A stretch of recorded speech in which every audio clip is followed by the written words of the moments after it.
अगर मैं आपसे कहूं कि जिस चीज से आप जीवन भर सबसे ज्यादा डरते हैं वह वास्तव में कभी अस्तित्व में थी ही नहीं, मृत्यु, जिसके डर से पूरी मानव सभ्यता ने रिलीजन बनाए, संस्कृतियां गढ़ी और अपने लिए अमरता के भ्रम रचे। आधुनिक मनोविज्ञान इसे टेरर मैनेजमेंट थ्योरी कहता है कि हम जो कुछ भी करते हैं वह केवल मृत्यु के भय से बचने की एक कोशिश है। लेकिन हजारों साल पहले भारत की धरती पर एक 12 साल के बालक ने इस पूरे भय को चुनौती दे दी थी। वह मृत्यु के देवता के सामने खड़ा हुआ और उसने वह प्रश्न पूछा जिसका उत्तर आज भी विज्ञान खोज रहा है। क्या मृत्यु के बाद कुछ बचता है या सब खत्म हो जाता है?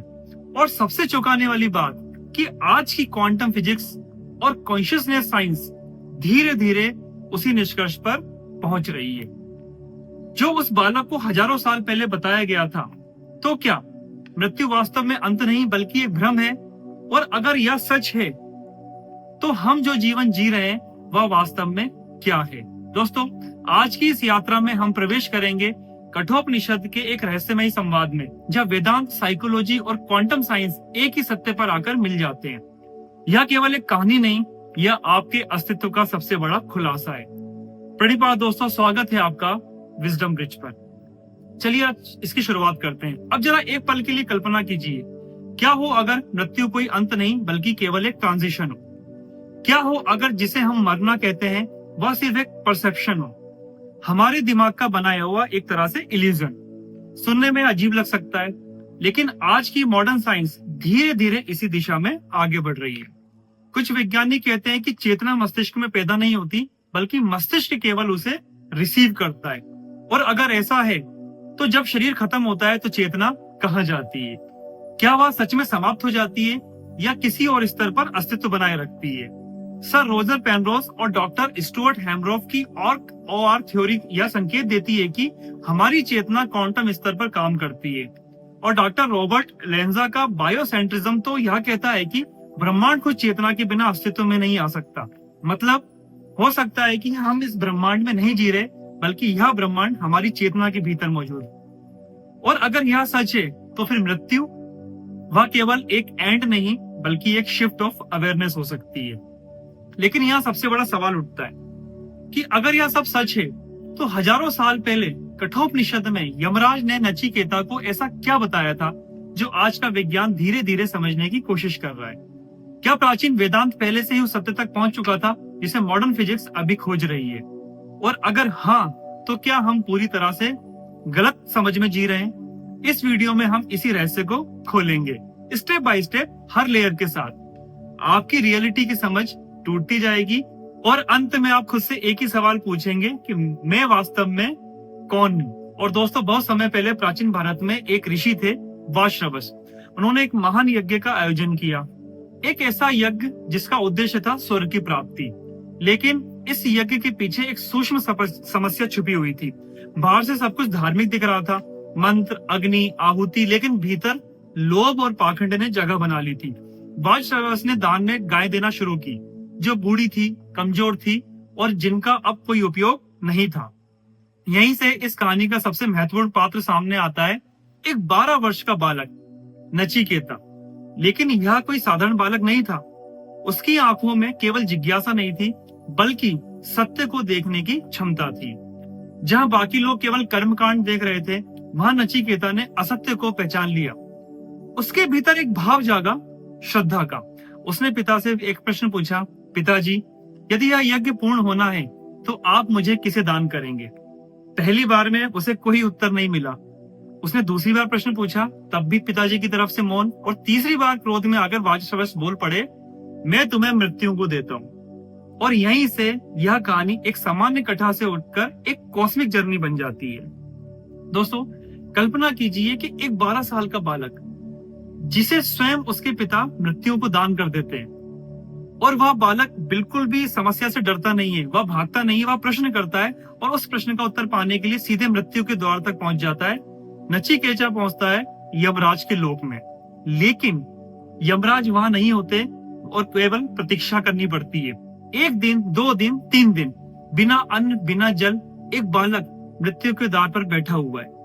यह केवल प्रतीक्षा नहीं थी, यह एक परीक्षा थी, धैर्य की, श्रद्धा की और उस सत्य की जिसे जानने की उसकी प्यास किसी भी भय से बड़ी थी। जब यमराज लौटे तो उन्होंने जो देखा वह एक साधारण अतिथि नहीं था, वह एक साधक था जो मृत्यु से उत्तर लेने आया था। प्रायश्चित स्वरूप यमराज ने नचिकेता को 3 वरदान देने का वचन दिया। पहला वरदान मांगा गया पिता का शांति, दूसरा अग्नि विद्या का ज्ञान, लेकिन तीसरा वरदान यहीं से इतिहास बदलता है। नचिकेता पूछता है कि मृत्यु के बाद क्या होता है, क्या कुछ बचता है या सब समाप्त हो जाता है। दोस्तों, यमराज जो स्वयं मृत्यु के देवता है वह भी इस प्रश्न को टालना चाहते हैं। वे उसे धन देते हैं, दीर्घायु देते हैं, स्वर्ग के सुख देते हैं, लेकिन नचिकेता अडिग रहता है और वह कहता है कि ये सब क्षणिक है, मुझे वह जानना है जो मृत्यु के पार है। और यहीं से शुरू होता है मानव इतिहास का सबसे गहरा संवाद यम और नचिकेता के बीच। एक ऐसा संवाद जो न केवल मृत्यु को समझाता है बल्कि आप कौन है इस प्रश्न का भी अंतिम उत्तर देता है। अब यहाँ से यह कहानी केवल प्राचीन नहीं रहती, यह सीधे जुड़ती आज के सबसे एडवांस्ड साइंस से। नचिकेता ने जो प्रश्न पूछा कि मृत्यु के बाद क्या होता है, आज ठीक वही प्रश्न मॉडर्न फिजिक्स और न्यूरो साइंस भी पूछ रहे हैं। लेकिन उत्तर जितना गहरा है उतना ही वो चौंकाने वाला भी है, क्योंकि साइंस धीरे धीरे एक ऐसी दिशा में बढ़ रहा है जहां रियलिटी की हमारी पूरी समझ टूटने लगती है। क्वांटम फिजिक्स का एक प्रसिद्ध एक्सपेरिमेंट है डबल स्लिट एक्सपेरिमेंट। इसमें देखा गया है कि एक सूक्ष्म कण, जैसे आप कह सकते हैं इलेक्ट्रॉन या फोटोन, तब तक किसी निश्चित रूप में मौजूद नहीं होता जब तक कि कोई उसे देख ना ले। हाँ, आपने सही सुना, जब तक कोई देख नहीं रहा वह केवल संभावनाओं यानी प्रोबेबिलिटी के रूप में होता है। लेकिन जैसे ही कोई ऑब्जर्वर उसे देखता है वह अचानक एक वास्तविक कण बन जाता है। मतलब आप कह सकते हैं कि रियलिटी खुद ऑब्जर्वर पर डिपेंड करती है और यहाँ से यहाँ सब कुछ बदल जाता है। अब एक और एक्सपेरिमेंट आता है जिसे कहा जाता है कि डिलेड चॉइस क्वांटम इरेजर। यह एक्सपेरिमेंट दिखाता है कि आज किया गया ऑब्जर्वेशन किसी कण के पास्ट को भी बदल सकता है। मतलब समय यानी टाइम, जिसे हम एक तरह से सीधी रेखा मानते हैं, वह भी शायद एक इल्यूजन है। तो अगर समय ही इल्यूजन है तो मृत्यु जो समय पर आधारित है, क्या वह भी इल्यूजन हो सकती है? अब यहाँ एंटर करते हैं डॉक्टर रॉबर्ट लेंजा। उनका सिद्धांत है बायोसेंट्रिज्म। एक रेडिकल दावा करते हैं कि ब्रह्मांड ने चेतना को नहीं बनाया बल्कि चेतना ने ब्रह्मांड को बनाया है। मतलब हम इस यूनिवर्स में नहीं जी रहे बल्कि यह यूनिवर्स हमारी कॉन्शियसनेस के भीतर एग्जिस्ट करता है। दोस्तों, और अगर ऐसा है तो मृत्यु के बाद क्या खत्म होगा? शरीर या वह चेतना जो इस पूरे अनुभव को बना रही है? अब एक और स्टेप गहराई में चलते हैं। सर रोजर पेनरोज और डॉक्टर स्टुअर्ट हैमरॉफ का ऑर्क ओवर थ्योरी। अब ये थ्योरी कहती है कि हमारी जो कॉन्शियसनेस है वो मस्तिष्क के न्यूरॉन्स में नहीं बल्कि उनके भीतर मौजूद सूक्ष्म क्वांटम स्ट्रक्चर्स और माइक्रोट्यूबल्स में काम करती है। मतलब मैं सिर्फ बायोलॉजिकल नहीं, वह क्वांटम लेवल पर ऑपरेट करता है। और आप कह सकते हैं कि क्वांटम वर्ल्ड में कुछ भी वास्तव में नष्ट नहीं होता, वह केवल रूप बदलता है। और अगर चेतना क्वांटम नेचर की है तो मृत्यु के बाद क्या वह समाप्त होगी या बस एक अवस्था से दूसरी अवस्था में शिफ्ट करेगी? और अब सबसे हैरान कर देने वाली बात, कठोपनिषद में हजारों साल पहले यमराज ने नचिकेता को ठीक यही बात समझाई थी कि मृत्यु अंत नहीं है बल्कि एक द्वार है, एक ट्रांजिशन, एक ऐसा बदलाव जहाँ शरीर खत्म होता है लेकिन आप नहीं। अब यमराज नचिकेता को इस पूरे रहस्य को समझाने के लिए एक ऐसा उदाहरण देते हैं जो हजारों साल बाद भी आज के न्यूरो साइंस और साइकोलॉजी से परफेक्टली मैच करता है। यमराज कहते हैं कि इस शरीर को एक रथ समझो। हाँ, एक चलता हुआ रथ, और इस रथ का मालिक है जो इस शरीर के अंदर बैठा है, वो तुम हो यानी आत्मा। शरीर केवल रथ है। अब इस रथ को चलाने वाला कौन है? वो है बुद्धि यानी इंटेलेक्ट। वह सारथी हो गई जो दिशा तय करती है। और उसके हाथ में क्या है? मन, जो एक लगाम की तरह काम करता है। अब आते हैं सबसे महत्वपूर्ण हिस्से पर, इंद्रिया यानी आंख, कान, नाक, जीभ, त्वचा। ये सब क्या है? ये हैं घोड़े, तेज, चंचल और हमेशा बाहर की ओर भागने वाले। और ये घोड़े किस रास्ते पर दौड़ते हैं? वो दौड़ते हैं भारी दुनिया के विषयों पर, यानी दृश्य, ध्वनि, स्पर्श। अब जरा सोचिए, अगर ये घोड़े अनकंट्रोल्ड हो, अगर लगाम ढीली हो और सारथी असावधान हो तो रथ कहाँ जाएगा? सीधे अराजकता की ओर। यही कारण है कि ज्यादातर लोग अपने जीवन पर कंट्रोल में नहीं होते हैं, बल्कि उनकी इंद्रियां उन्हें कंट्रोल कर रही होती हैं। लेकिन अगर बुद्धि जागृत हो, मन नियंत्रित हो और इंद्रियां संतुलित हो, तो वही रथ आपको उस मंजिल तक ले जा सकता है जहां मृत्यु का कोई भय नहीं। अब या तो वो वेदांत का दृष्टिकोण, लेकिन अगर इसे मॉडर्न साइंस से देखें तो एक और ही पिक्चर सामने आती है। दोस्तों, न्यूरोसाइंस कहता है कि आपका ब्रेन सिग्नल्स प्रोसेस करता है, लेकिन क्या ब्रेन ही आप हैं? और ओआर थ्योरी के अनुसार आपकी कॉन्शियसनेस न्यूरॉन्स के भीतर मौजूद माइक्रोट्यूबल्स में होने वाली क्वांटम प्रोसेस से जुड़ी है। मतलब ब्रेन केवल एक मशीन नहीं है, यह एक इंटरफेस है, एक आप कह सकते हैं एक ब्रिज जो आपको इस फिजिकल रियलिटी से जोड़ता है। अब एक बहुत महत्वपूर्ण बात समझिए कि रथ मतलब बॉडी, घोड़े सेंसेस, लगाम माइंड, सारथी इंटेलेक्ट, ये सब सिस्टम का हिस्सा है, लेकिन आप नहीं है। आप वह है जो इन सबको देख रहा है, द ऑब्जर्वर। और यही है सबसे बड़ा टर्निंग पॉइंट, क्योंकि क्वांटम फिजिक्स भी यही कहती है कि ऑब्जर्वर के बिना रियलिटी एग्जिस्ट नहीं करती है। और वेदांत भी यही कहता है कि तुम वही दृष्टा हो जो कभी बदलता नहीं। अब अगर आप शरीर नहीं है, अगर आप मन भी नहीं है, और अगर आप सिर्फ ऑब्जर्वर हैं, तो मृत्यु में क्या मरेगा? रथ टूटेगा, घोड़े रुकेंगे, लगाम गिर जाएगी, लेकिन रथी वह तो कभी मरा ही नहीं था। और शायद यही वह क्षण है जहां नचिकेता समझने लगता है कि मृत्यु एक अंत नहीं बल्कि एक भ्रम है। एक ऐसा भ्रम जो केवल तब तक सच लगता है जब तक हम खुद को गलत चीजों से जोड़कर देखते हैं। लेकिन जैसे ही पहचान बदलती है, वैसे ही पूरी की पूरी रियलिटी बदल जाती है। और अब यमराज इस सत्य को और भी गहराई से खोलने वाले हैं। ध्यान से सुनिएगा, एक ऐसे ट्विस्ट के साथ जो आपकी सबसे गहरी मान्यताओं को हिलाकर रख देगा। यमराज कहते हैं कि तुम जिस चीज से डरते हो वह वास्तव में है ही नहीं। हाँ, मृत्यु जैसी हम समझते हैं वैसी कभी होती ही नहीं। समस्या मृत्यु में नहीं है, समस्या हमारी समझ में है, हमारी पहचान में। हम खुद को उस चीज से जोड़ देते हैं जो नश्वर है, जैसे शरीर, भावनाएं, विचार। लेकिन क्या आपने कभी सोचा है कि जो इन सबको देख रहा है वो क्या है? थोड़ा सोचिए, क्या वह बदलता है? क्या वह हमेशा एक जैसा रहता है? कठोपनिषद में यमराज कहते हैं कि आत्मा ना जन्म लेती है, ना मरती है, वह नित्य है, शाश्वत है, अविनाशी है। अब जरा इसे एक सिंपल से उदाहरण से समझते हैं। एक टीवी को इमेजिन कीजिए। जब टीवी चलता है तो उसमें पिक्चर और साउंड आते हैं, डेली आप देखते हैं, लेकिन क्या वह पिक्चर टीवी के अंदर बनती है? बिल्कुल भी नहीं। वह सिग्नल पहले से एनवायरनमेंट में मौजूद होता है, टीवी केवल उसे रिसीव करता है। और अगर टीवी टूट जाए तो क्या सिग्नल खत्म हो जाएगा, या वह सिग्नल अभी भी मौजूद रहेगा, बस वो दिखाई नहीं देगा? ठीक यही बात आपके साथ भी हो रही है। मतलब आपका ब्रेन एक रिसीवर है, एक बायोलॉजिकल डिवाइस जो यूनिवर्सल कॉन्शियसनेस को एक तरह से एक्सपीरियंस में बदलता है। तो जब शरीर खत्म होता है तो क्या खत्म होता है, डिवाइस या सिग्नल? और अगर सिग्नल अब भी मौजूद है तो क्या आप सच में मरे, या केवल एक चैनल बदल गया? सोचिए इस बारे में। अब क्वांटम फिजिक्स भी यही संकेत देती है कि एनर्जी कभी नष्ट नहीं होती, वह केवल रूप बदलती है। तो अगर आपकी कॉन्शियसनेस एनर्जी है तो मृत्यु के बाद वह कहां जाएगी? क्या वह खत्म होगी या किसी और डायमेंशंस में कंटिन्यू करेगी? और अब सबसे बड़ा ट्विस्ट, जिसे मैं को आप बचाने की कोशिश कर रहे हैं, जिसके लिए आप पूरी जिंदगी संघर्ष करते हैं, वह मैं असल में है ही नहीं, वो एग्जिस्ट ही नहीं करता। वह केवल आपकी मेमोरी, आइडेंटिटी और कंडीशनिंग का एक कलेक्शन है। रियल आप वह है जो इन सबको देख रहा है, द विटनेस, द ऑब्जर्वर। और ऑब्जर्वर कभी नहीं मरता।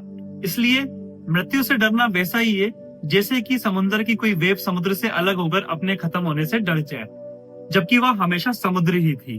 और शायद यही वह क्षण है जहां एक साधारण इंसान एक सीकर बनता है, क्योंकि अब सवाल बदल चुका है कि मृत्यु के बाद क्या होगा। सवाल यह है कि मैं वास्तव में कौन हूं? और यही सवाल आपको उस द्वार तक ले जाता है जहां भय समाप्त हो जाता है और सत्य प्रकट होता है। दोस्तों, अब जब यह सत्य धीरे धीरे स्पष्ट होने लगता है तो एक बहुत गहरा बदलाव अंदर घटित होता है। अब प्रश्न यह नहीं रहता कि मृत्यु के बाद क्या होगा, बल्कि प्रश्न एक तरह से बदल जाता है कि मैं अभी कैसे जी रहा हूँ। यमराज नचिकेता से कहते हैं कि इस संसार में हर व्यक्ति के सामने हमेशा दो मार्ग होते हैं, प्रेयस और श्रेयस।